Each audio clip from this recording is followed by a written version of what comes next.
Good morning, and welcome to Rise and Thrive with Dr. J. Nicole, where we are rising in faith and thriving in purpose. Today, we have a very special guest with us. She's one of my oldest friends, not in age, but like in duration. One of my longest friends, I'll say. We were roommates freshman year in college, is how we part of the journey and how we met. She is currently a case manager at University of Maryland for the Fostering Terp Success Program.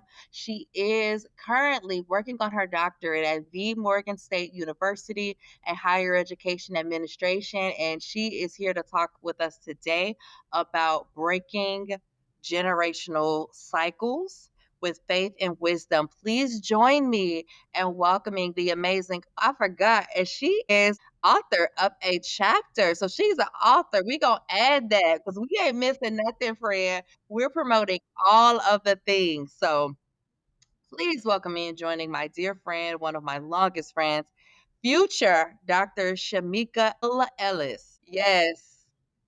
I'm gonna put all the sauce on it, friend. Where like, cause you've been doing your thing. We've known each other for a very, very long time, and I'm just so proud of you. Like, honestly, I may not say that enough, right? Like, I support you, but to actually say it, I am really, really proud of you. Your growth as an individual, as a woman, as a professional, as a scholar, like, you know, life brings us so many challenges, but I really and truly believe the more barriers, the more opposition, the bigger the purpose, and that the plan that God has for your life.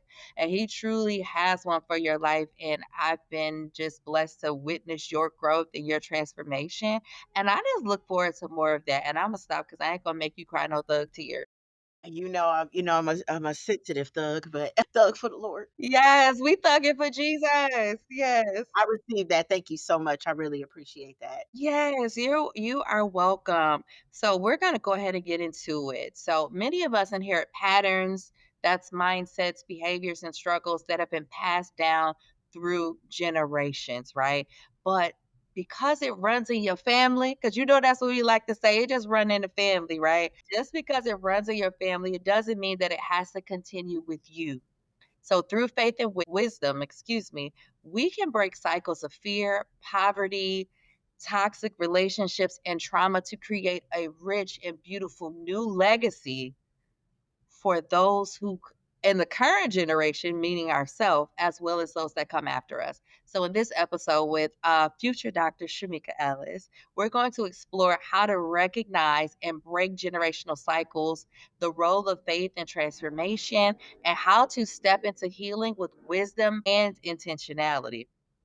We'll also touch on some biblical examples of individuals who were called to break those generational strongholds in their families. And they were able to prove that with God, transformation is possible. So we're going to welcome Shamika one more time. Thank you. Thank you. Happy to be here. So excited. Yes, friend, I'm happy to be here with you and for you to share your story. Okay, so in your opinion, what are generational cycles and how do they impact our lives? Ooh. I, Generational cycles to me are just characteristics, behaviors that are learned, whether it's uh, just by viewing our parents, for example, or whoever raised us. Hmm. Um, Learned behaviors, learned characteristics. And honestly, I feel like those generational cycles can have a positive or negative impact on us. Yeah. For some folks, those positive cycles could be things like education, for example. If Hmm. you've had a number of people in your family that have gone to get advanced degrees, Yeah. that is a good cycle to have. On the flip side, and I think in my case, some of the negative cycles, generational cycles, include things along the lines of abuse, Hmm. learned behavior, and you think about folks that have um, been victims of domestic violence or been the perpetrators of Yeah. domestic violence, Yeah. and it's probably something that they learned from their parent. Hmm. And it doesn't have to be a father; it could be a mother, an aunt, uncle, whatever. Hmm. So yeah, I think generational cycles can have a positive or a negative impact, and um, I think it just depends on what it is. Yeah, yeah. And I love that you made that distinction, right? Because typically when we're talking about breaking generational cycles, it is the negative things. And so I love that you brought out the strength portion of when you're looking at generational cycles. So speaking about it, like you said, from your experience, it's been more of the negative side and like abuse, right? So, how do you, well, tell the people a little bit about your story and background before we go into that to just build on that point to give context. Yeah, so I am an alumna of foster care. I have been in and out of the foster care system since I was about 5 years old. Um, my the first go round of foster care was because my birth mother struck has a lifelong struggle with mental illness. I still talk to her, Hmm. and my introduction to the not social welfare, but to the child's social services, child welfare. I'm sorry, system was being traumatically taken away from my birth mother. I witnessed her being thrown in the back of a paddy wagon when I was 5. Shamika, that's so much. Yeah, Yeah. it was and that was my introduction to the police. Mm. And I was in and out of foster homes. The earliest foster home that I'd been in, I was not treated well, and that was when I was 5, where I was treated differently. I was in a predominantly white foster family, and I was the only black kid, black girl, and I'm scared, and they treated me like I was very different. I was later, placed in a foster home that became my adoptive family, and I was very blessed and fortunate to be adopted with my biological siblings. That is really a blessing. It very much is, because I know that's not everybody's story, and I'm also proud to say that being adopted, I've had the blessing of always knowing who my birth mother was. So, Yeah. people ask, "Do you know your birth mother?" I'm like, "Yeah, I actually just saw her back in October." Um, but unfortunately, I was placed back in foster care when I was about 14, due to abuse, by the very person that adopted me. Um and so I think that kind of set me on a path of, it was during my formative years. So I'm in high school, middle school, going to high school, and, where you're highly influenced by people around you, right? Hmm. And so I moved around to a number of foster homes, spent some time in a group home, experienced additional abuse in some of the foster homes, and I aged out back when I was back in my day. Um, Yeah. The age of emancipation was 18. Uh huh. And so at that point, it was just I waited until they waited till I graduated high school, and after that, I was on my own and trying to figure it out. The last foster family I was in was amazing, but it got to a place where they were like, "Well, we're not getting any funds for you, so and you're an adult now because 'cause you're 18, so you could take care of yourself." So, it was at that point, even though I didn't realize it then, that I was homeless. Yeah. So I have had to navigate transition in different ways and what it meant to be an adult without any formal Preparation. preparation or training, if you will. Like everything I learned, I had to learn from trial and error. And yeah, it's been a journey Hmm. from then to now. And I'm getting emotional. Oh gosh, I makeup. I Just mean, I talk dab. about Just it. dab. It's real, right, it's very therapeutic for me to talk about now, because there was a time where I would talk about this and I would be and, this I'll say things and it'd be very, "Yeah, this happened," and it was very nonchalant, and now the fact that I'm experiencing emotion now is a Hmm. very good sign It's a sign of of healing. the evolution, that I can feel things and not feel like I have to bottle it all in. So, Yes. that's my story, and I'm gonna dab real quick, Go because ahead, I can't mess up dab. this good makeup. Go ahead and dab. So, one, thank you for being vulnerable and sharing that. And I'm glad that what you're doing right now, telling your story, speaking your truth, and allowing your emotions to flow, right? It gives permission to someone else to be able to do the same that's listening or watching this. So, thank you for that and modeling that we don't have to always be the strong Black woman. And like I know we joked in the beginning about like thug tears or whatever, but Yeah. I think Shamika, you'll get into this a little bit more too, right? Like where that comes from, Or we could get into that a little bit as well, like Yeah, about yeah. tears, because they are very important. But you said so much that was in there, right? Like, so you found a family, you experienced some belonging there, but then suddenly it was like transactional, right? Like, we're no longer being compensated, so there's no space for you here. And you also highlighted what I think is even a common misconception for young adults, and I think particularly in our communities, or at least during our generation, like, because we're latchkey kids, right? And generations before us, for anyone that doesn't know, like, what latchkey kids is, these are the kids that had keys and they typically came home from school on their own, might have made Yep. their own snacks, and like were more independent because our parents were in the workplace and or caregivers weren't in a place to take care of us. So this was just how it was done, where we had a whole lot more freedom and responsibility at the same time while still being a child. But also with the latchkey came 18 was like this magical number. So now because you're 18, you can do everything. You're on your own. And no one really truly prepared you. Like, had anyone talked with you about budgeting? Had they talked with you about paying rent, how to get electricity, like utilities, like things that a person knows, a car insurance. Like when we met, you didn't even have a driver's license yet. I was late also getting my driver's license, but I was able to, for various reasons. But like, there's this misconception that you're 18, now you're ready for the world, and then we're thrown out there and it's literally sink or swim. Mhm. That's a good analogy to say sink or swim, because that's exactly what it was Mhm. for me, and it wasn't like I didn't know some things. I'm very open and honest, like, my upbringing with my adoptive mom, she taught me a lot of amazing skills, Yeah. right? To be self-sufficient, and I think the things that were not helpful are the learned behaviors that I've been working, even to this day, still working to unlearn, that have, in a lot of ways, caused some damage in relationships that I've had, or how I approach various relationships. So, but I think it's important to, know that, yeah, it was sink or swim. Yes. So, Mika, that's a great transition that you're making about some of those learned behaviors. So, what is it?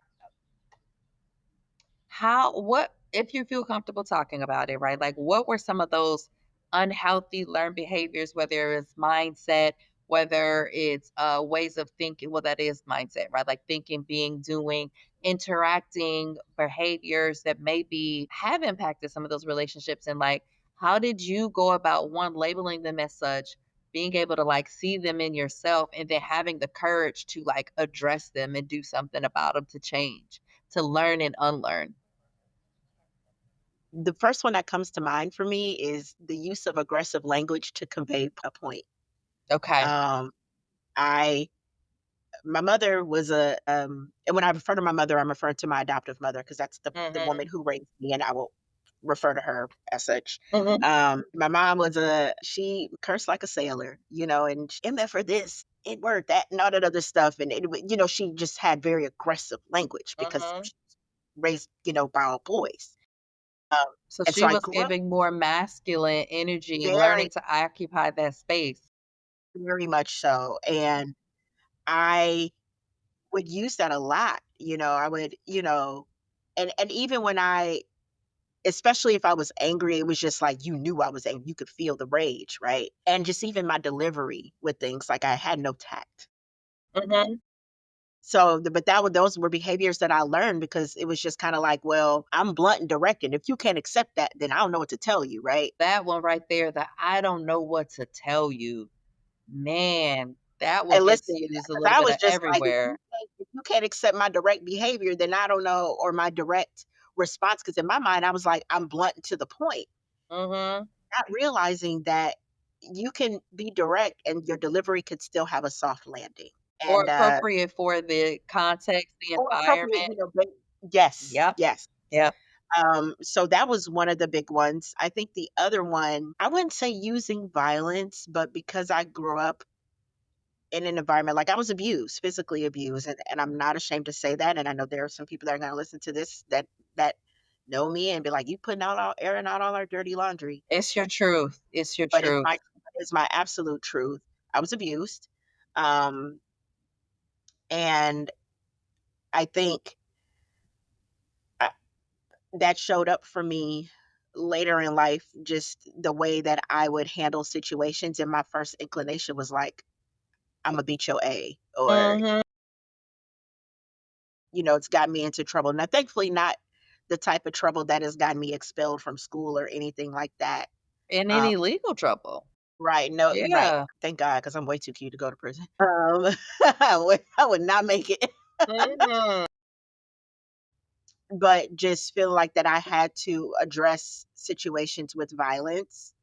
Um, and I think the other one, unhealthy mindset for me, has been this mindset of doubt. Okay. And I say that, and I think a great example is, growing up with my mom, there have been times where, like, I would do something and my mom would just give me this look, or say something that makes me question, like, well, was it the right thing? Instead of her just kind of guiding me, it was just kind of like, well, you should already know. So it's a lot of doubt in me that honestly still shows up today, Mhm. um, that I still work through every day, and have to have a lot of internal conversations about, is this the enemy talking, or Mm. is this truly something I need to be doubting? Mhm. There's so many more, but those are the top 3 that I could think of at Yeah. the moment. Um, And I'm sure many people in the audience can relate to that, right? Like, in having known you for nearly 25 years, girl, almost a quarter century. What? And we still so fine. Who we would still know? Who would know? But like, those are things that folks could really that's, I imagine, resonates with a lot of people. And I've seen your evolution, and like, so when we met we were 18 years old, and so I met you when you were fresh coming out of this environment where these were still behaviors that were normalized for you, like, because this was what needed to be, what you needed to do to survive and navigate the environments in which you were in, right? And so I always say that to people to highlight, like, it's not your fault. Like, we adapt based on what is and what isn't in our environment and our experience with our caregivers. And you had to learn to mirror those behaviors where, and I'm going to use an analogy of like the sheep and the wolf, right? Yeah, So you were a sheep placed among wolves, and at some point they might have been sheeps too, but they had that. You told me your, or what you shared with us here, is that your mom was raised with all men, like all brothers and boys. And so she took on these ways. So she was a sheep, if you think about it, amongst wolves, took on the wolf ways, but never really got back to her true identity and unlearning those things, right? So right, you, as a result, and then we're talking about modeling here too, right? So you're learning from this woman what it is to be a woman, but she's actually mirroring more masculine and aggressive behaviors and things, right? She's mirroring the wolf. So you had to learn to be the wolf so you don't get this be the slain sheep all the time, right? right, And right, so you learned that for survival. So I'm saying that to like create a space of grace. I don't know if you had it or if you need it or if you needed to reframe it, but I always like to validate that for people, right? Like, cuz we can judge ourselves based on where we've been and how we've shown up when it's what you needed to survive. right. And it's the thing you said about grace is really good. And I've heard that a lot in the last, I would say, 3 years, about giving ourselves grace. And I'm learning to give myself grace because I've been done, in my opinion, Mhm. I've done probably a good job of giving others grace, but not myself. Mm. And something that somebody said to me, and I put it on my wall here. And I said, actually, I said it to someone, and she quoted it back to me. She was like, give yourself grace without guilt." Yes, yes. Yeah. And she quoted it back to me. I said it to her, and she said it back to me. But I said it to say, like, we talk about grace, and while I acknowledge the hurt and the abuse that I have experienced at the hands of people that were supposed to care for me, Yes. in particular, my mom.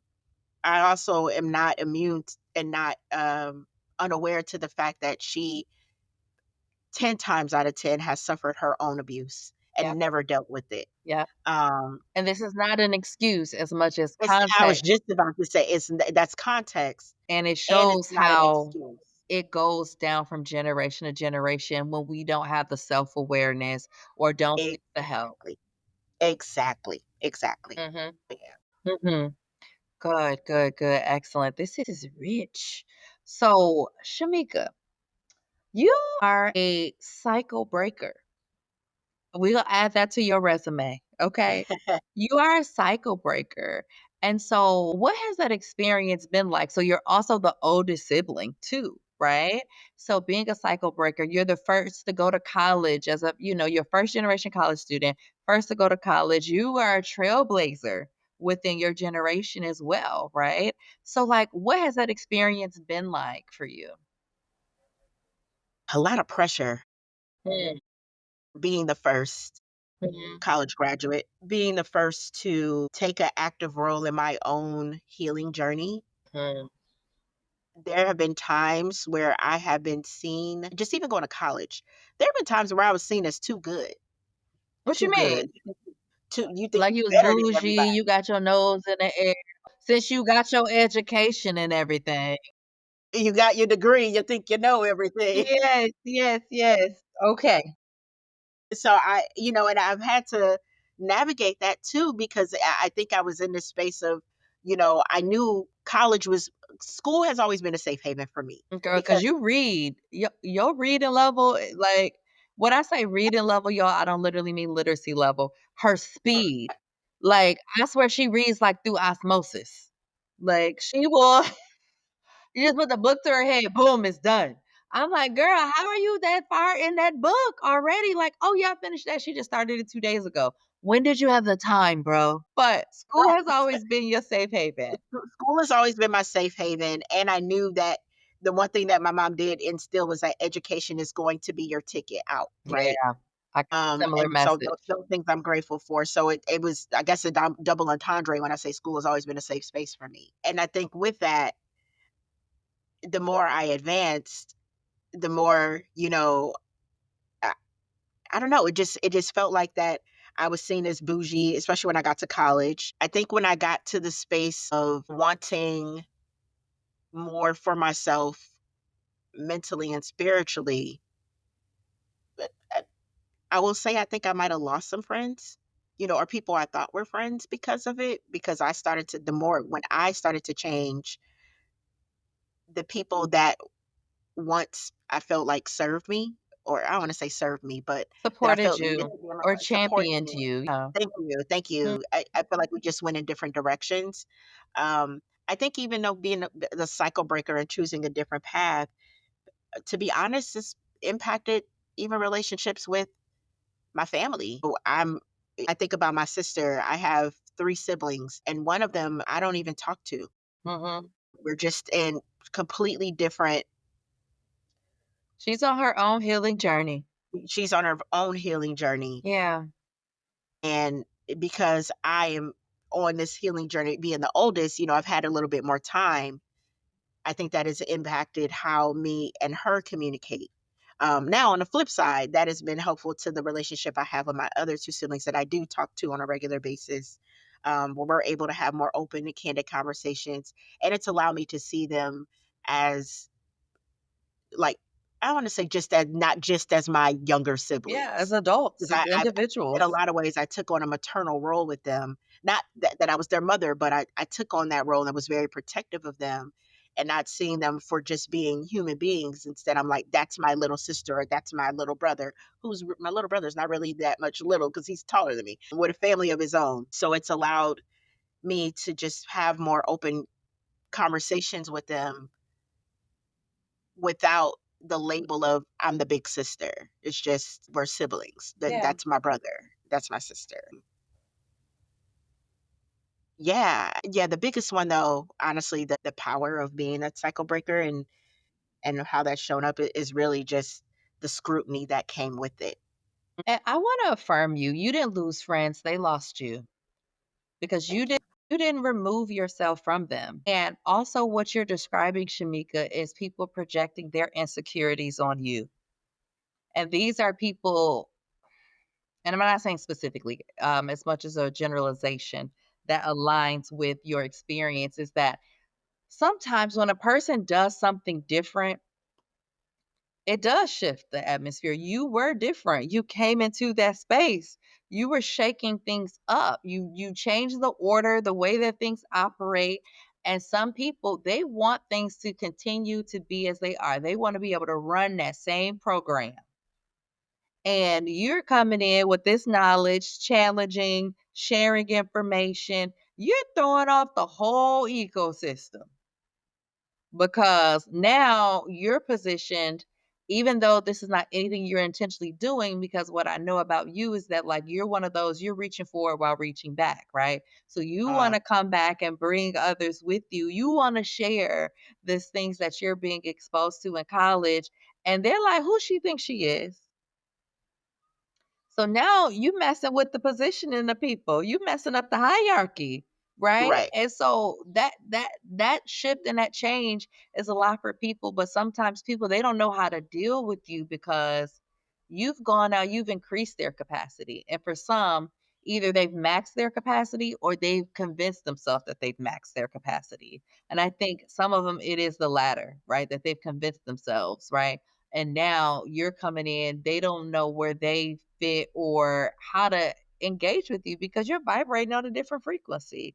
You come back from school, you are not the same. You've been exposed to different things. College was doing exactly what college was supposed to do. Exactly. And then they had an issue with that. These are not people who really, when we experience this, so this is for anyone listening, when we are elevating and we are expanding and we're pouring into ourselves and getting into alignment with our purpose, if there are people that are in our lives or in your life who don't support that, those are really not your people.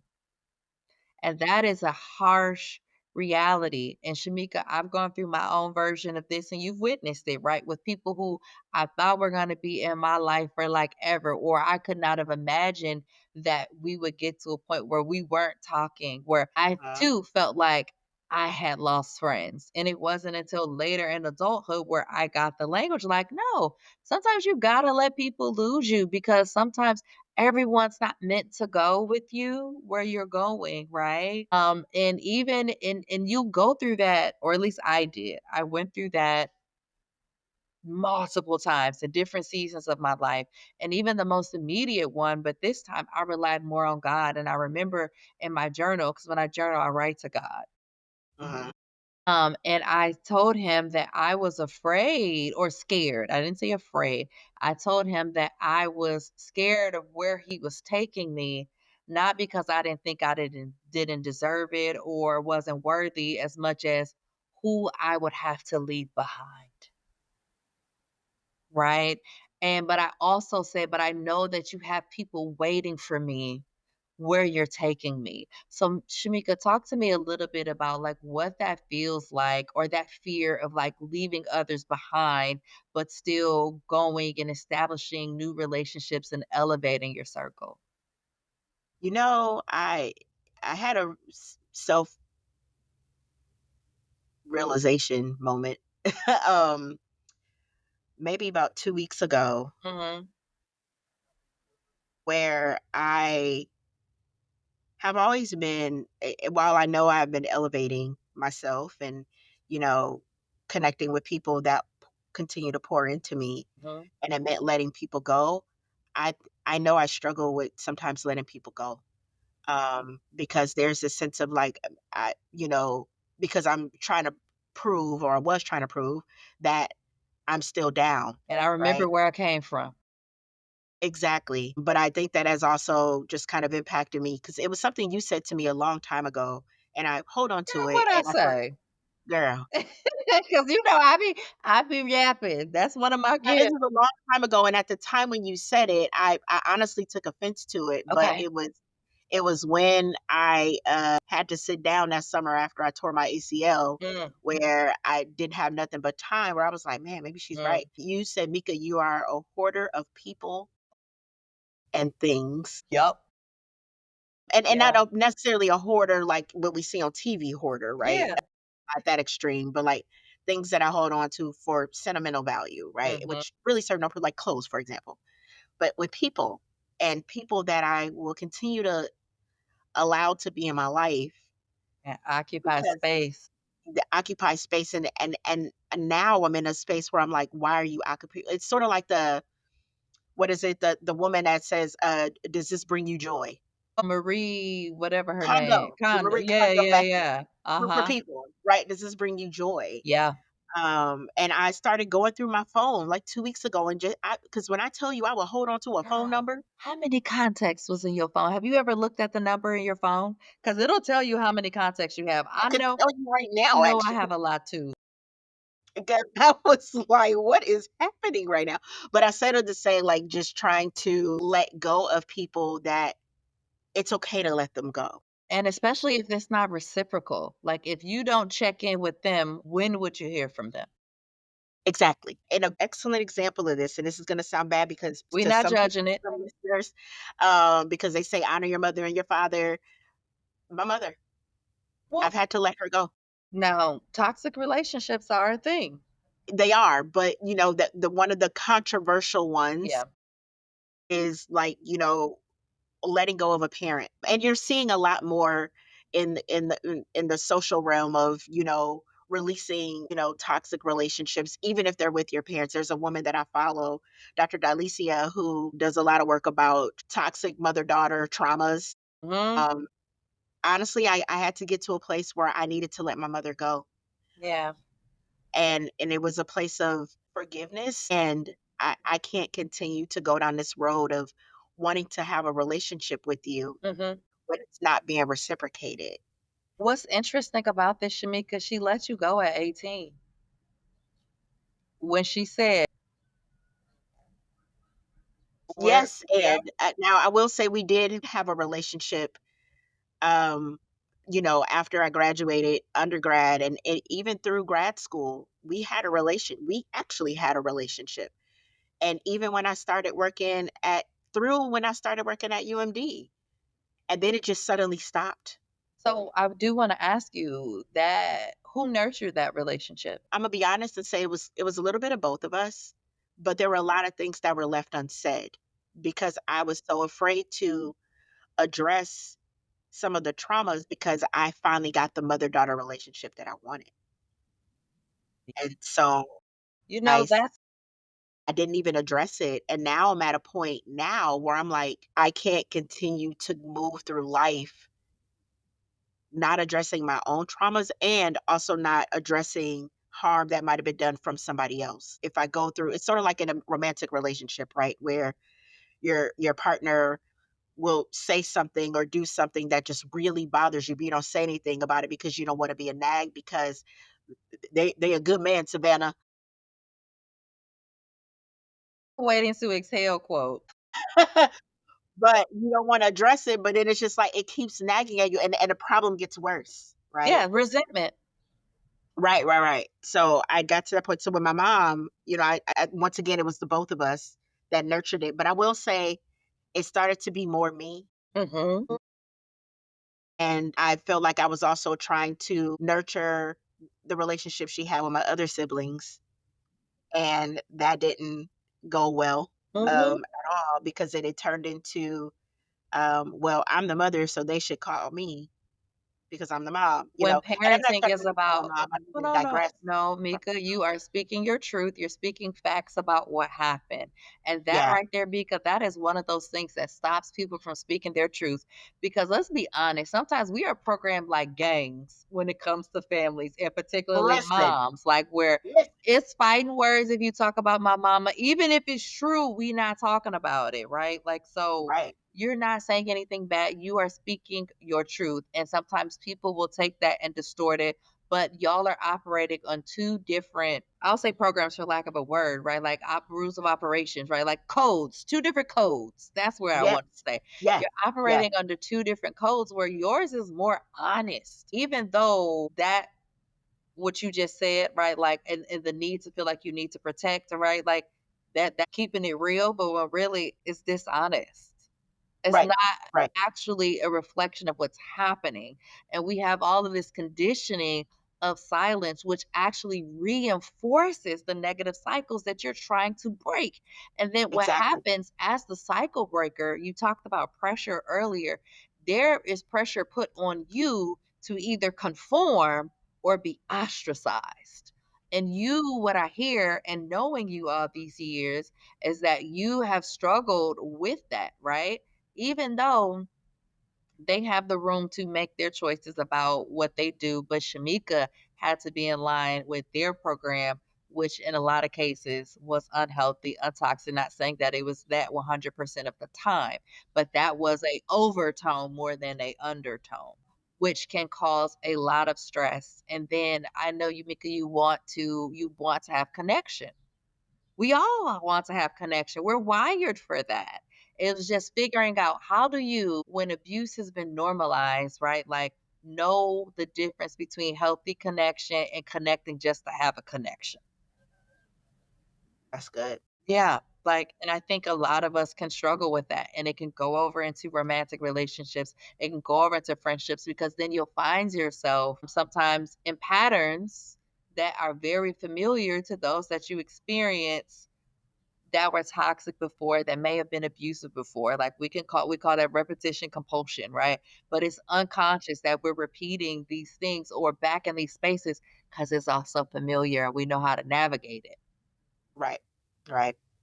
Yeah. Yeah. So definitely hoarder of people and learning to let go of the Yeah. people that, you know, have served the purpose that they needed. And, we can move on. Peace be unto you. um, Shalom. Shalom. right, Shalom. right. Yes. Okay. All right. Thank you so much, Shamika, for sharing this. So when you think back like about your life, right? Like birth order positioned you to be this cycle breaker. However, we know that God is much more intentional than that, right? Like, have you ever or have you had the thought or has it yet occurred to you that God has called you to be the one to like break the cycles and to build a new foundation? That he built you to be the one to be able to go against the current?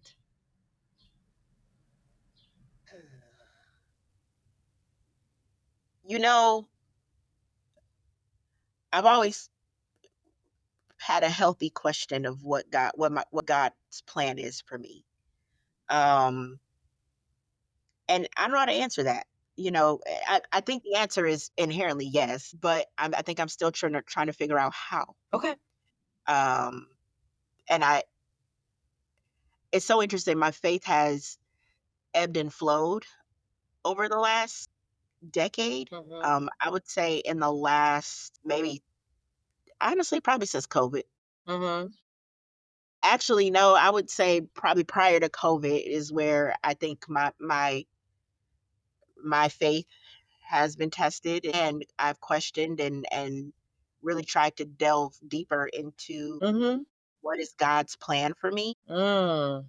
and lean in on him. Because in full transparency, there have been moments where I'm like, well, maybe I'm not deserving of all the good things Ooh, that friend. he promises, right? And we know about God's promises. But he made the promise, which means you are deserving because he would have made the promise, right? I know that Yeah, now. yeah, of course. But I'm just saying, like, those are the what you're describing, Mika, those are the things where we talk ourselves out of our destinies, out of our promises. Yeah.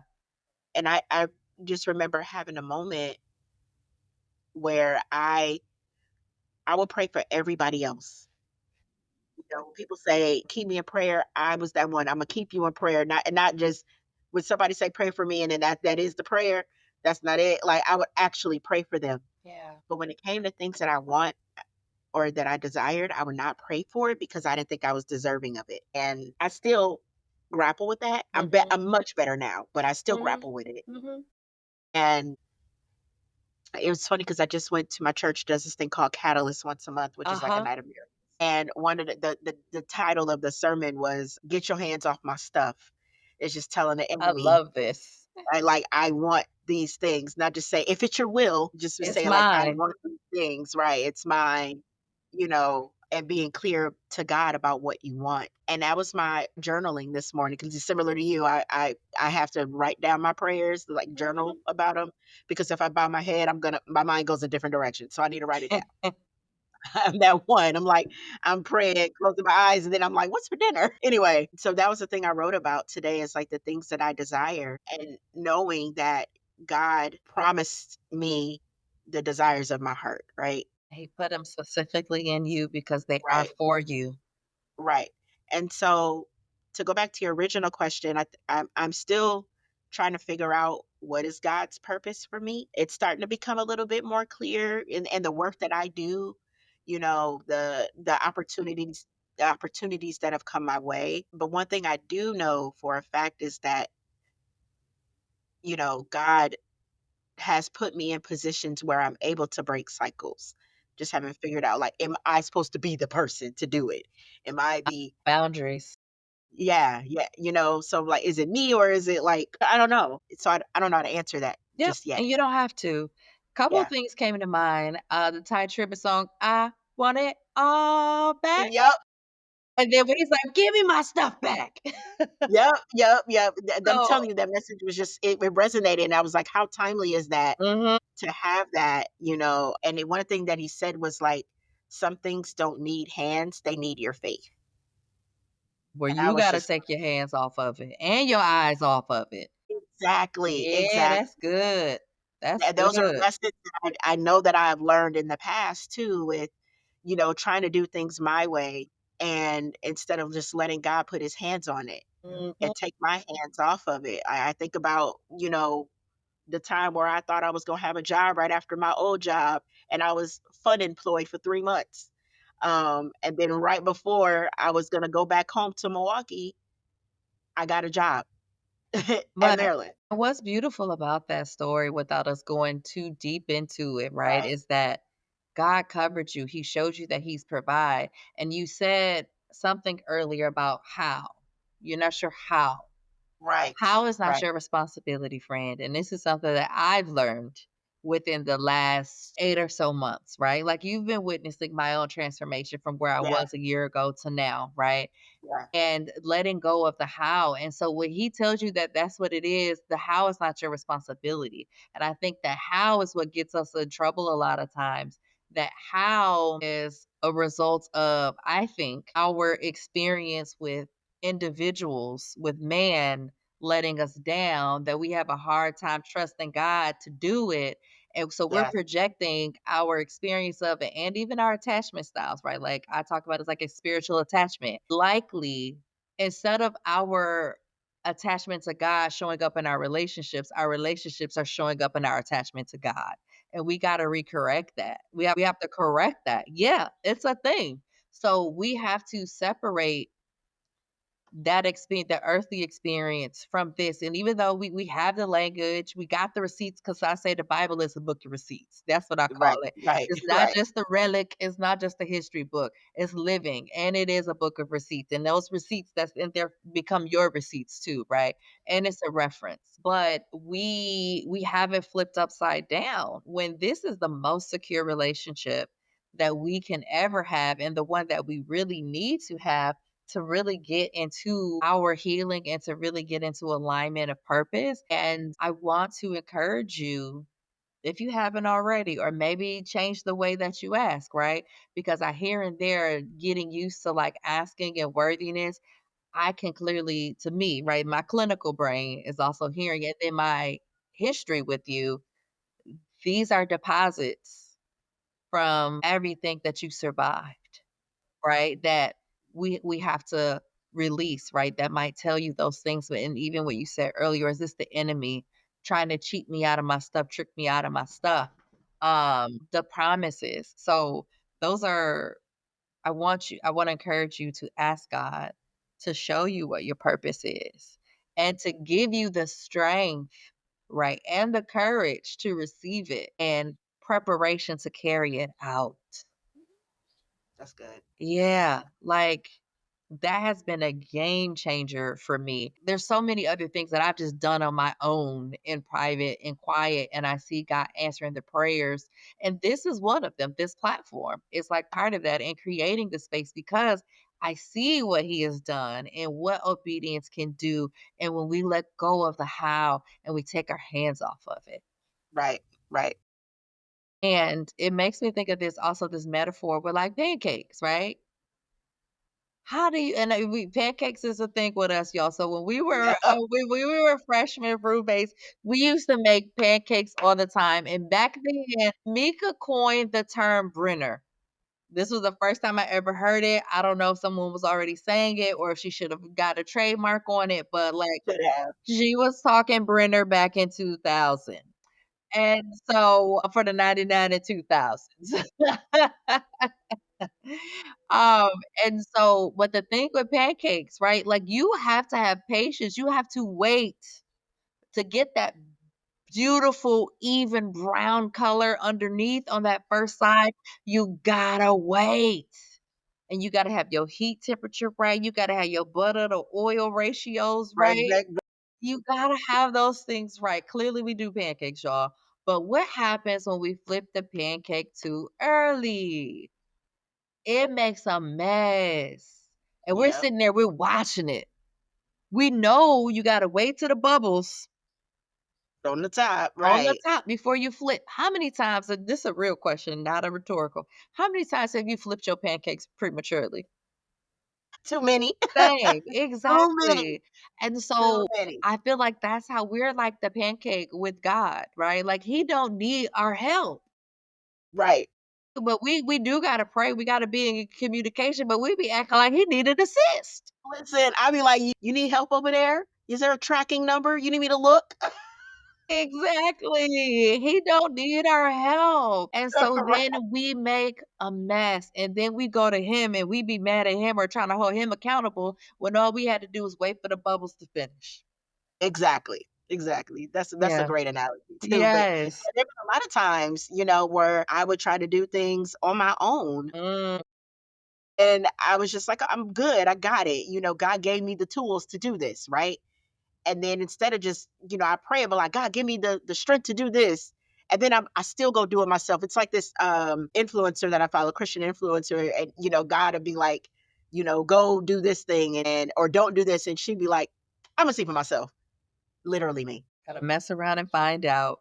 Or, And Shamika, what you're saying, because this made me think of something you said earlier that I didn't come on that hit me, right? Like the teaching you how to like take care of yourself, teaching you self-sufficiency. There is a fine line between self-sufficiency and hyper independence. And sometimes we don't know where that line is. Speaking of generational curses, that Yep. is one of them. That Yep. is the hyper, and I didn't even realize. First of all, I just learned hyper independence like maybe 3 years ago. Yes, ma'am. And I and because in my mind, I'm like, "Oh, I'm just really self-sufficient. Or you, as you say, I'm a strong, independent I'm a black woman. strong black woman," right? So I was, but the hyper independence is definitely a generational that I am still learning Yep. how to break, Yeah. right? And honestly, it really is the grace of God that is really helped me with that, where I'm like, it's okay to ask for help. It's Mhm. okay Mhm. to, lean on others and not feel like I got it. Or And you have honestly, to have it because you don't have that to is a have it. hard lesson I had to learn. I operated semesters because I work at a university where um, last semester I had a whole mental health break where I was just doing and going and going and like, no, I got it with work, trying to write this dissertation, just trying to do the things right. And it got to a point where I'm just like, I got it, I got it, I got it. I don't got it. And that was a hard reality for me to kind of sit with. Yeah. But it was a honestly a lesson that I know God was giving me. It's just like, Mhm. all right, you ain't gonna lean on me. I'm gonna learn you. Yes, yes.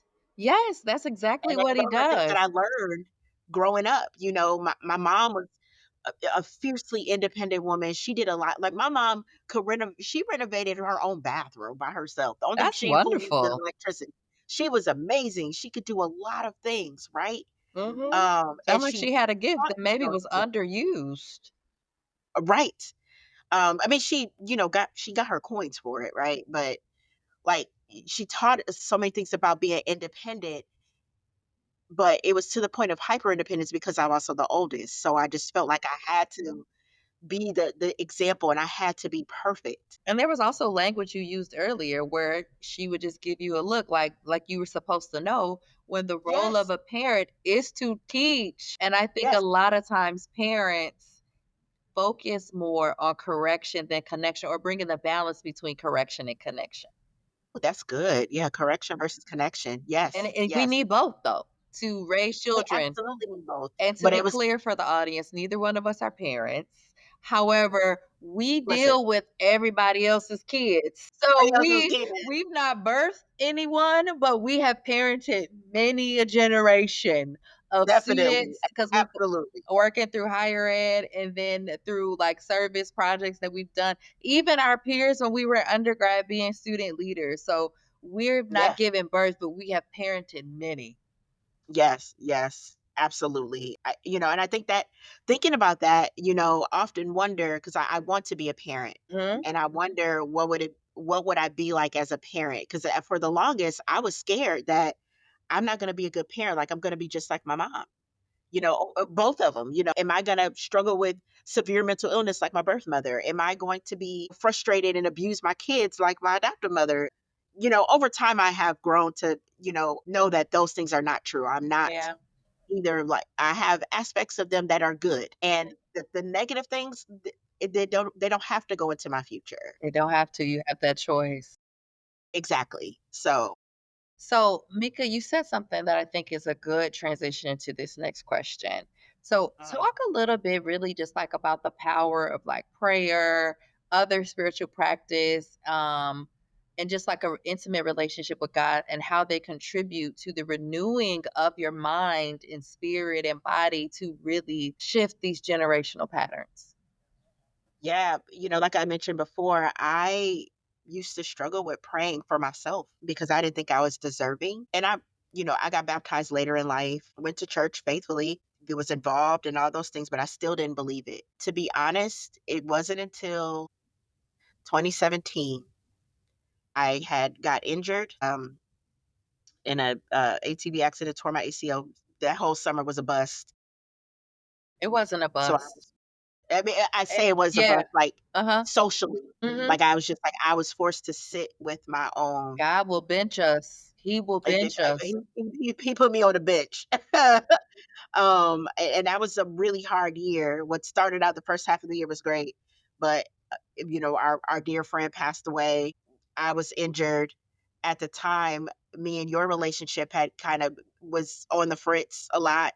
Um, and I will admit now, I probably couldn't admit it back then. A lot of it was my own projection of how I was feeling onto you, instead of taking some ownership for what I was feeling from the passing of our friend and all the other things. And then, Thank someone you else for really that. close to me Thank you. passed Thank away. you for that. I don't want us to skirt past that because that was a difficult moment in our friendship. And we both were grieving and trying to do the best that we can. And at that time, I saw a side of you that I had not seen since freshman year. Yeah, yeah, yeah, yeah. And I really didn't know where our friendship was going to go from there. I didn't, honestly. I think it was that moment when I was benched where I had nothing but time to myself. And the only thing I could rely on was God at that point. Um, it was a very tough yet enlightening time in my life where I was having conversations with God every day in ways that I had never had before. Um, just asking for healing because I got a blood clot that I didn't know was a blood clot. Like I was ready to think it was a Charlie horse and I was just going to let it go. And which is Honestly, it was nothing but also God, goes back to that hyper independence and some of those cycles of with medicine and treatment. that part, and honestly, it was nothing but God that told me to call the doctor and be like, "Hey, I'm just having some pain. Maybe you can give me some medicine." And I explained my symptoms. She was like, "You need to go to the ER immediately. You probably have a blood clot." And had I not called, because that was a holiday weekend, Yeah. had I not called, that Wow. could have been immobilized. And I, think about like in hindsight, I'm like, man, I almost died twice. That's crazy. What you say on the ATV and then? Or what's the other Yes, time? Okay, okay. yes, because the blood clot, Yeah, because I that was was ready to let scary. go. That was scary, Mika. I was behind you on a different ATV and Right. watching it happen and the ATV landing on you. And I just remember, oh, not me getting emotional because I could see it clearly. And I remember how scared I was. And I was just like, help her, like that was all that I could get out watching this like unfold. And you weren't the only person on the ATV, but the Right. ATV landed on you. On me, you were correct. Yes. But So it was that. girl, your Rambo strength though, Listen, that right y'all, leg. let me tell y'all something. Mika, Mika built different. This is what I'm telling you. Like you got a different calling on your life. So she got a nickname for Rambo. We might explain on another day. Or if she come back another time for another episode. But like the way that you kicked that off, like that was God. That was you fighting for Absolutely, your life. absolutely God. Absolutely God. Yes. And that summer, honestly, was the moment where I was having daily conversations with God Mhm, in ways that I never had before. mhm. I was praying like praying what you see on TV where people were like this, like because that's not, it's generally not me, right? And no, respect to those that are like, that's just not me, like, but Girl. I was that sitting on the couch, just Mhm. wailing Holy to God. Spirit. Yes. And, you know, I think that truly, even though I was baptized in grad school, I think that was the start of my journey with God and praying, still working on the fasting piece, Yeah. but just kind of working on the renewing of my mind and my spirit. And like I said, it's ebbed and flowed, but I think that was the one that was the moment that set it off, right? Yeah. And I would say over the last, I would say 2, 3 years, and most recently I did a freedom group in my church where we just kind of learned to kind of break these generational curses, and what that means in terms of what the Bible says about it, what God says about it, in terms of forgiveness, in terms of, what do we do when people hurt us, our own mindsets. Um, and honestly, the shift that I've just seen in myself Mhm. from 2017 is just, I don't even know how to describe it. Like it's just it's a God has shown up for me in ways that I didn't think were possible, because once again, like I said before, I didn't think I was deserving of them, He's trying because to show you that. right, right, right, He's right. trying to show And you that. you know, Or he is showing you. and I do believe, and when I look back on my life and things that I was like, I did that, I'm like, no, that really was God. Like I mentioned before, when I thought I was gonna have a job when I left my previous institution, and I call it fun employed because that really was a good summer. For 3 months, and then literally the day before, I got the job offer from Maryland. I booked a flight with my mom. This is when I had a relationship with my mom. I was supposed to fly home, and I got the job offer the next day. I think God about said getting this job. no. He said no. Listen, I even think about this job here. With the job that I have now, I wanted for several, couple of years, but every job that I applied to said I needed to have a degree in social work, and I was Mm, already in the program, like, for a PhD for higher ed. I'm like, I'm yeah. not about to switch. And this literally was an open door, Yep. right? God It was opened that your door for door. me. Right. I think about, even getting into my program. I love Morgan State, but I applied to a different school too, and I thought I was going to go to that school. And you gotta have And your options. you're right, I had options, but I didn't get in. And I was just like, okay, all right, God, you got to be telling me something. And in the Mhm. school that I thought I didn't that I knew I kind of wanted to be at, but then I was like, oh, I wanted to be at a school that was a little bit more convenient. I'm right where I'm supposed to be. So I think about the moments where God has shown himself to me and I didn't even realize it. Oh, he be everywhere all the time, and if you even look back more, like, you'll see him there, like, he's always there, like, in the Bible with the children of Israel, like, where they talked about Right. where he was, like, hovering over them, but then he went away over to the mountains, but he was Yeah. still there, he was still tracking. They were in the wilderness for 40 years, their clothes didn't wear, their feet didn't swell, they always have food, but, like, they didn't like the how. They didn't when I like, clinically, because I listen to the Bible. As I'm listening to the story, because my mind, I say I hear in color, right? And so I hear it, and then I'm picturing a in color movie in my head. Right. The Right. children of Israel were very anxious people. They were also they had a mindset. They needed a mindset shift, right? Because they still had a mindset of bondage and Yeah. I'm trying to think of the word, but like they're experiencing it, like God's signs, the wonders, the miracles, but then Uh-huh. still not believing. And I think a lot of times we like sometimes when it doesn't look how we think it should look, we can be mirroring behaviors of the children of Israel Yeah. Yeah. and questioning God, and even where they were ready to go back into bondage because, well, in Egypt, we had meat, you know? Right. What is this manna? What is this manna? What is We this? want meat. God, you can't give me chicken? Yes, exactly. But like what you're talking about is one, a combination of trusting God, like when he's taking you into unfamiliar territory, and then sometimes not until later recognizing that he's been there all along. Yes. And that honestly is where I am right now in my Mhm. journey is, Uh-huh. wow, he's brought me through Not only has all he along. brought you Like, through, he's, like, brought me through elevating all along. you, he's positioning you, he's exposing you to things, Mika, to normalize your purpose. You are really in a deep season of preparation. When I saw you do that essay series, so you slide to the side so the people can see your board. Now, so my friend was a featured speaker at NASPA in their student affairs series where she delivered like a TEDx style talk about her experience and her own growth. And the way that you were up there, friend, and you graced that stage. And I was telling you that even before you went on that stage, I said, get used to this. This is going to be your life, friend. Like, this is normal. Like, because I see God working and moving, and I know that nothing is wasted with Him.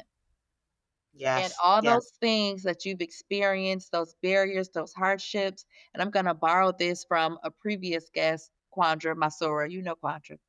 We know Quandra. Yes, where she introduced me to the concept of spiritual compost.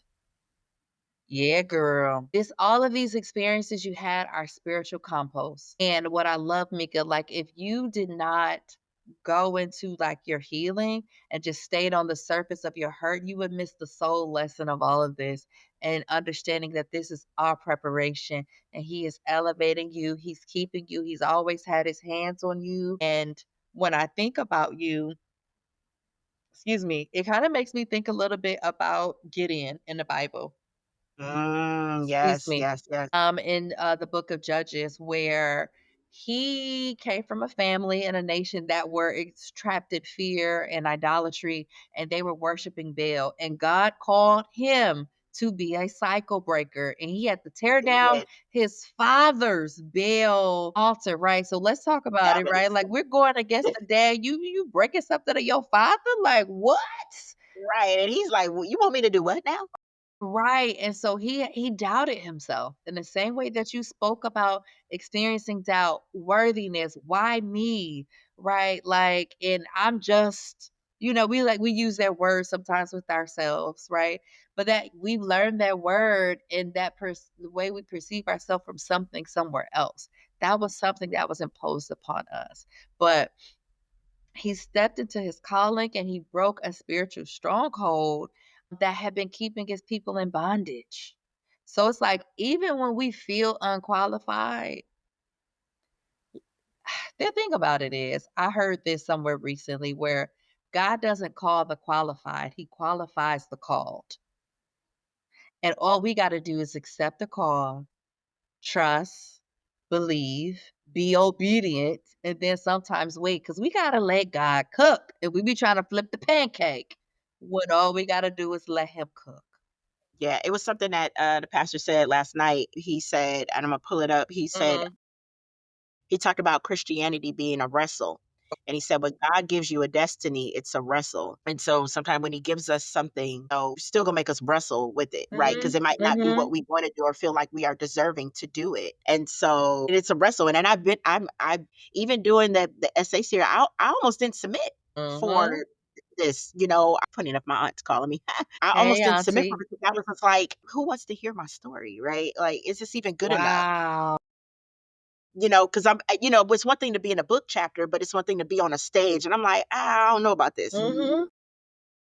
So, yeah, so I just kind of went back and forth with, but I just was like, something's telling me to do it. So I'm going to do it and That see was what God. happens. Mhm. Right. And And you were even then, touched. You had touched lives. I didn't even think I was going to get selected. And then when I saw, I was like, oh, what? um, so yeah, so he talked about, sometimes being a wrestle with our destiny and what we're called to do. Mhm. Um, and again, you talk about, being when you're in unfamiliar territory and being unqualified. I'm like, what? Like, am I qualified to do this? Am I supposed to be on this stage? Who wants to hear me talk, in an oversaturated market of other people that are sharing their stories, all these things, right? So, Friend, I but just once again, that heard goes back to what I've heard from other people where I've been, raised to be like, supposed to be meek and you're supposed to be humble. And I thought being humble is a good thing. And when I learned the definition of humble, I'm like, wait a minute, why are we telling people to just be like, you know, under the radar? there's a space and place for that too. But what I also heard, Mika, is God qualifies you. He gave you the stage, and you were still looking for reasons to disqualify yourself. Absolutely. And then also, I told you, I don't know if it was the morning of, the night before, or both. Your talk. I said you're gonna get up here, you're gonna do your talk, you're gonna sign some autographs, and then we gonna go eat. It's What basically what happened. She was taking pictures, y'all. People coming up sharing testimonies. She's Yes. Oh my God, beautiful. yes. That was the best part, was to hear the testimonies of other folks, other colleagues in the field that I never met before. One person, and I won't share their name, but they were like, "Thank you for sharing your story, being vulnerable, and it's, giving me the courage to want to be able to share my own story." And I Yes. was just like, I had a moment because like they were tearing up, and then I started to tear up, and I'm like, on one end, little Mika was like, "Me," but then big Mika, was like, "Yeah, Me. me." Yep. Right? So it was less of a question and more of a affirmative statement. Mhm. So it's amazing to see how, when you start to flip the script on what you've known to be normal, which you realize is not normal, it's amazing, how God will move in your And life. he be moving. So, talk a little bit about the role of therapy, mentorship, and accountability in your healing journey. Say as much or as little as you like. For me, it wasn't I've always been open to therapy. Like even in undergrad, I remember seeing a therapist on campus, but I never had a consistent therapist.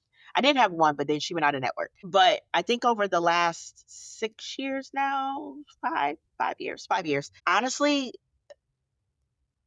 I I'm a huge, huge proponent of therapy. A blogger, popular blogger, influencer, Lovey, her name's Lovey, that I follow. Her and Yvonne Orji they used to do a podcast called Jesus and Jollof. I love it.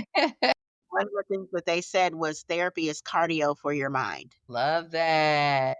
I hold on to that. So I hope she hears this because I think, and she's your We gotta soror make too. sure love is my soror. She's your soror. Didn't know all this time. Hey, soror. Yeah, but she said therapy is cardio for your mind, and it is so true. For me, it's helped me to see things in a way that maybe I had never thought about before.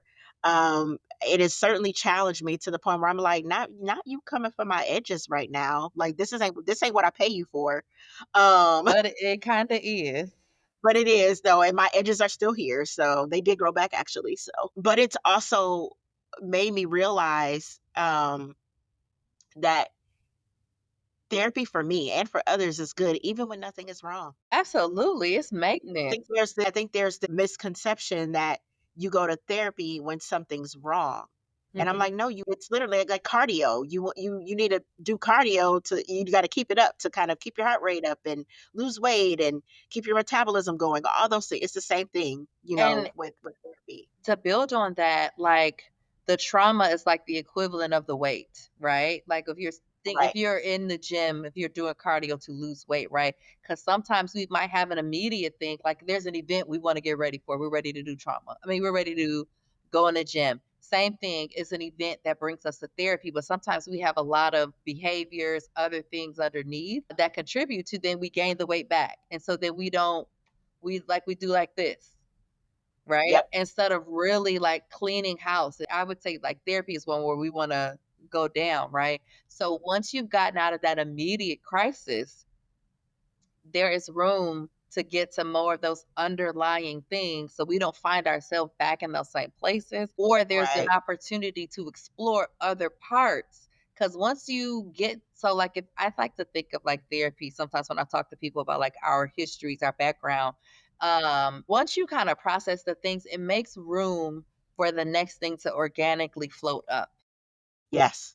And Absolutely. there's a lot of stuff that we carry that's suppressed or we tucked in the back. Like if this is or like it's like a storage unit of our Mhm. trauma sometimes, right? Like sometimes you open that thing, stuff falling out. Other times it stands up in there, but then it's not till you go clear. You're like, this is back here. Right. So we have to like clean house. We have to clear it out. But continue with mentorship, Yeah, accountability. definitely mentorship, I will say, I've been very blessed and fortunate to have amazing mentors in my life. I just think back to undergrad. My first mentor, Dr. Renee Sarton Kirby Yes, and Dr. Curtis. Kirby. And Uh, Curtis, he was my academic Curtis! advisor. Right, right, right. I think he might have been everybody's mentor, but I'm claiming him as mine, and mine I don't only. know how he did his job as much as we used to just be like pulling up on him unannounced. Listen, we used to come with no appointment, none at I all. the only official appointments I had were for advisement. Any other time I was Exactly. walking by, I wonder if Curtis here. Exactly. I just coming to say hi. Next thing you know, it's an hour-long conversation. Yep. And me and Curtis, I think we shared a really interesting relationship because we both, grew up in the foster care system. Mhm. And so we were able to bond and not trauma bond over Mhm. that. Like we just kind of talked about like what it meant to like overcome and where we are now and that type of thing. And it's also a reminder just as much as the amazing mentors that I've had and continue to have that pour into me, to ensure that I'm doing the same thing for the students that I work with and for other, professionals in the field and that type of ththing. So that's just been extremely helpful in my life. And so there is power and value in mentorship. Mhm. And that accountability, man, like I talked about this earlier about, just kind of sitting with my own thoughts. And honestly, that was a year of reckoning for me because Mm. I had to sit with the ways that I have treated people as a Wow. result of my own hurt and trauma that I experienced and how I projected that onto others. And I really had to sit with that and be like, is this how I want to move forward? And that was a huge breakthrough moment for Yeah. me. And it was a huge moment of accountability because at that point I was like, I'm not in that environment where those behaviors were useful. And so what's my excuse? Same way I saw that's also the summer I was just like, I ran out of excuses for applying to my PhD program. So once again, that was 2017 was a year of awakening and reckoning Mm. Yeah. and a time for some deep self accountability and introspection because, I think the moment where me and you had a huge falling out, that was the moment where I was just like, man, like that was horrible. And I can't continue to go down this path moving forward. One, I'm getting too old for this. You It's wasn't getting old. acting like it in a moment. No, I am. I wholeheartedly acknowledge in the moment it was about me and my feelings and no one else's, right? I totally acknowledge that. But afterwards, I knew I was just like, wow, I feel horrible. Where in the past, I might not have felt as horrible so soon. And so that was a moment for me to really sit with my own thoughts. And that was hard. That was hard It as is hard. that was hard for me to do, but it was necessary for me to do to get to where I am right now. Because I honestly, truly believe that if I didn't get to that point, if God didn't bring me to that point, we wouldn't be having this conversation. No, we wouldn't have. I probably wouldn't even be in this job. I probably, I think there's just a lot of things that wouldn't have happened had I not had that moment of reckoning. Yeah, so what I'm hearing in this accountability that really speaks to evolution, that I think I want to highlight it so that anyone watching or listening to this gets it, right? So this is free clinical advice, y'all. Y'all don't gotta bill me, or I don't have to bill y'all for it. But what you described, Mika, is you had developed a set of coping mechanisms, and in some case defense mechanisms, like those are more automatic and we're not always aware that they're happening until like you gain awareness of them too, right? But it happens, right? That you needed to survive a different stage of your life, to navigate that environment. And then we take these things with us because they've made us feel safe, they've made us feel protected. Sometimes they even made us feel powerful. They were our weapon, right? And it was needed in that environment. But then when we come, if we bring those with us and we don't take time to assess the new environment that we are in, we can come in and do damage. So we have to be able to, one, take that radical self accountability to Uh, say, am I the problem? Because we all are capable of take toxicity. We have a level of it. We're human. And to say, yes, this served me before, but this is not doing what I wanted to do. It's actually hurting me. It's hurting people that I care about. I need to put this down and pick up something different. And there are so many people, sis, who get stuck right there and they just say, this who I am. I just remember a moment where, I don't know, I think you were trying to just kind of call me in, not call me out, but call me I in. love Like, that you said that. Yeah. I don't even remember what it was, because we've had various moments in our friendship where you've had to call me in. And God, this is so petty. I'm so petty. I was so petty back then. Oh my God, Lord forgive me. Thank you, I God, for can only delivering me. imagine what story you about to tell, child. Go ahead. I was like, you had a conversation with me, and in the moment, I I think I took it well. In the moment, like I didn't react in a way, a typical Mika ex Rambo way that you know me to do. Mm, But it was something I had posted on my social, and I was just like, let me go ahead and delete this because this is terrible. Because I was just like, it was a quote that I used from Jay-Z was like, I used to give a F, but now I give a F less. But it was such a subtle jab. And then I remember somebody, it might have been you, they were like, is this about blah, blah, blah? You put it, it was like, you could have just canned me. I was like, it wasn't even about you when actually it was because I was just so mad at the way that you came at me. girl, I don't even remember this. Only reason I remember it is because it was a in your memories it comes up, and I was like, let me go ahead and delete that. Wow. But because So you're yes, also speaking to a way in which like culture tells us to be indirect where it's not, so we're either really passive aggressive or we're aggressive in some of our environments in the past where it's not a safe space to speak up. And then even when a person comes to you to say, let's talk about it, I wouldn't even talk about you. but I would just literally be like again, if you can't accept me for who I am, then maybe I'm not the person for you, and da da da da. But then now I look back, I'm like, man, oh child, But I was a hot mess. you are also modeling what you have been exposed to and what have been normalized. And these things go from Absolutely. generation to generation to generation. And it was when I I had a moment a couple years back when I went home for my uncle's funeral. It was the first time I'd seen my mom in a decade, Mhm. in person, anything. And just seeing the way that she kind of acted, I was just like, I can't believe I used to actually be like this. That's Yeah. crazy. Yep. That's wild. Yep. Yep. So, yeah, So you can remember where you came from, but it's okay to forget behaviors that are associated with where you came from. absolutely. Absolutely. So, if for any of our audience that might find themselves in a position where they might be recognizing that they're a cycle breaker or that there's toxicity in in significant relationships in their life, specifically, I guess, like with family, what advice would you give to them on how to deal with family members who don't support or understand their journey? I think I don't know.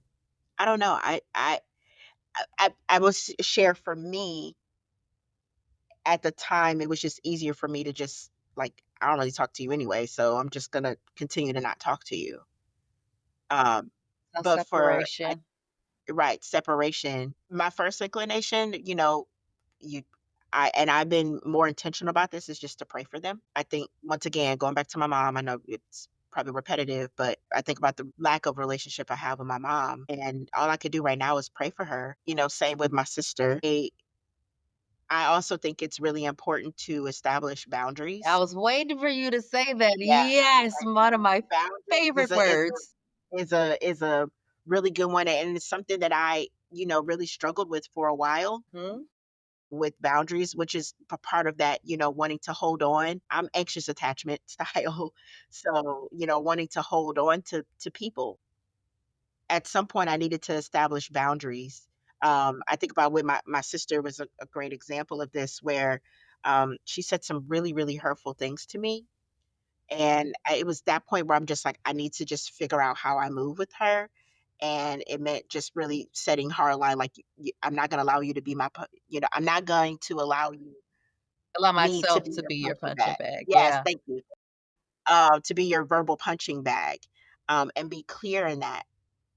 And if that meant that, we limited the amount of time that we communicated, Yeah. or I didn't respond in the way that maybe she was looking for, then so be it, right? Yeah. So just really doing a good job of setting boundaries. And that was also, I think, hard, especially when it comes to your family.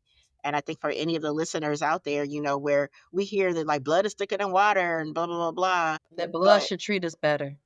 blood should treat us better. And, family isn't defined by DNA. And I said this in my talk you catch on YouTube, about, it's not defined by DNA, but by the people that will push you and support you and call you Mhm. in a loving way. Yep. And so, I've been more clear about my boundaries, especially in the last couple of years, not just with my family, but even just with random We people, need them. especially as I'm navigating dating. Child. Um, that's probably a different podcast That altogether. is. That could be like 5 episodes. We could do a whole season, whole series on it. A whole series on it, right? But because a lot of my generational curses or cycles, they have spilled over into the ways that I show up as a partner in previous relationships, romantic relationships. So, I've been more clear about my boundaries, Mhm. and that has helped me to kind of weed out those that aren't supposed to be in my life, both family and otherwise. Mhm. Thank you so much. Future Dr. Chamika Almost there. Ellis. Yes, we are almost there. I would love to thank you again for joining us on Rise and Thrive with Dr. J. Nicole. And before I let you go, I got to hit you with the signature question. Okay. So, if you could leave our audience with one powerful truth to help them to be able to rise and thrive in shifting, out of negative and unhealthy cycles and into legacy, what would it be? that you are not defined by your circumstances. There's a quote that I loved and I used it when I applied for my PhD. We are products of our past, but we don't have to be prisoners of it. It's by the So author rich. of The Purpose Driven Life. I can't remember his name, but he wrote The Purpose Driven Life. Mhm. We're not defined by our circumstances. We can't change our past, but with God, we can change our future. That's so beautiful. That's It's a so mic drop beautiful. right there. It is. It is. Well, I wanna thank you again, and just, wanna speak life into you, and to just, I'm really like, again, I'm gonna say this again, I'm really so very proud of you, and your growth and all the things that you continue to do, and I'm gonna say some different and intentional prayers for you as my friend, as God continues to elevate you so that you are comfortable in the soft life that He has for you. Cause Yes, I'm in my soft girl exactly. era with the Lord, and I ain't ever leaving. I love it here. Why didn't I come here sooner? Okay. But for you to grow into that and to be able to rest in that and put some of those things down that they served you in the previous season to carry and pick up, right? Because that was what you needed to do to survive. But to know that you are moving out of surviving and into thriving. So I I'm receive it. calling that into your life for you, and it's going to be a part of the prayers that I send up for you. Um, and so thank you again. Thank you. I Yeah, love this. This is amazing to be able to just to talk and but also to hopefully this, will resonate with someone. I know it will. And thank you for having this platform for folks to share their story and their truth and how God has moved in their life.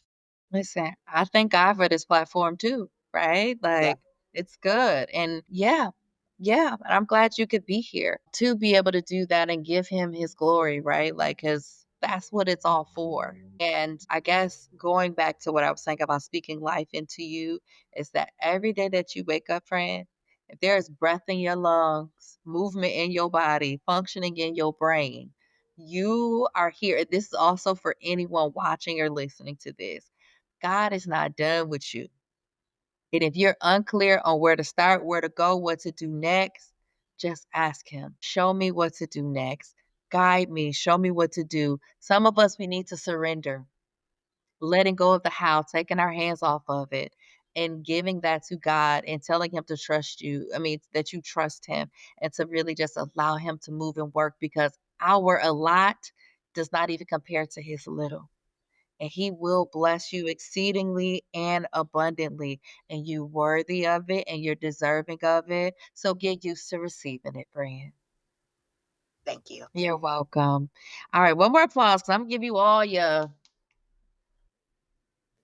Yes, give you all of it. And so now for our audience, our listeners and viewers, this is where we reflect, we take action and affirm. So for you, I want you to reflect, what generational cycles are you breaking and where have you already made progress?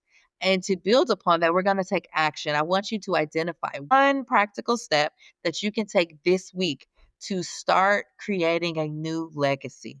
And finally, it's not a complete episode if I don't send you out of here with an affirmation. The cycle stops with me.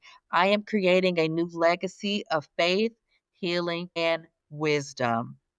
So I want to thank you all again for tuning in for another episode of Rise and Thrive with Dr. J. Nicole, where we are rising in faith and thriving in purpose. And thank you again to our guest, future Dr. Chamika Ellis, for joining us today. And we will see you next time. And remember, new episodes drop every Tuesday morning on YouTube and wherever you listen to podcasts or watch podcasts. Have a wonderful, blessed day.